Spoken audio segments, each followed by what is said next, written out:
விளக்கமறியலில் வைக்கப்பட்டுள்ள பொலிஸ்மா அதிபர் தேசப்பந்து தென்னக்கோனை பதவி நீக்கம் செய்வதற்கான பிரேரணை ஏப்ரல் 8 அல்லது 9ஆம் திகதியில் பாராளுமன்றத்தில் சமர்ப்பிக்கப்பட்டு நிறைவேற்றப்படும் என்று அமைச்சரவை பேச்சாளர் அமைச்சர் நலிந்த ஜெயதிச தெரிவித்தார்.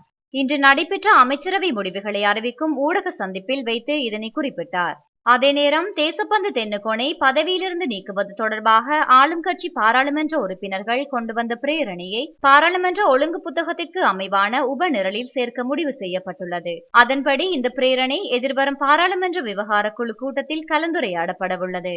இவ்வாறு கலந்துரையாடப்படும் இந்த பிரேரணை 5 நாட்களுக்கு பிறகு பாராளுமன்றத்தில் விவாதத்திற்கு எடுத்துக் கொள்ளப்படவுள்ளது.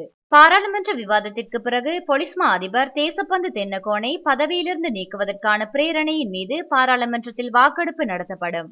இந்த பிரேரணை 113 பாராளுமன்ற உறுப்பினர்களின் வாக்குகளால் நிறைவேற்றப்பட வேண்டும். பின்னர் நிறைவேற்றப்பட்ட தீர்மானத்தை விசாரிக்க சபாநாயகர் ஒரு விசாரணை குழுவை நியமிப்பார். விசாரணை குழுவின் முடிவு சபாநாயகருக்கு அறிவிக்கப்பட்ட பின்னர் பொலிஸ்மா அதிபர் தேசப்பந்து தென்னக்கோனை பதவி நீக்கம் செய்வதற்கான பிரேரணை குறித்து முடிவெடுக்கப்படும். தேசிய மக்கள் சக்தியின் 115 உறுப்பினர்கள் கையொப்பமிட்டு பொலிஸ்மா அதிபர் தேசப்பந்து தென்னக்கோனை பதவி நீக்கம் செய்வதற்கான பிரேரணை நேற்று சபாநாயகரிடம் கையளிக்கப்பட்டது.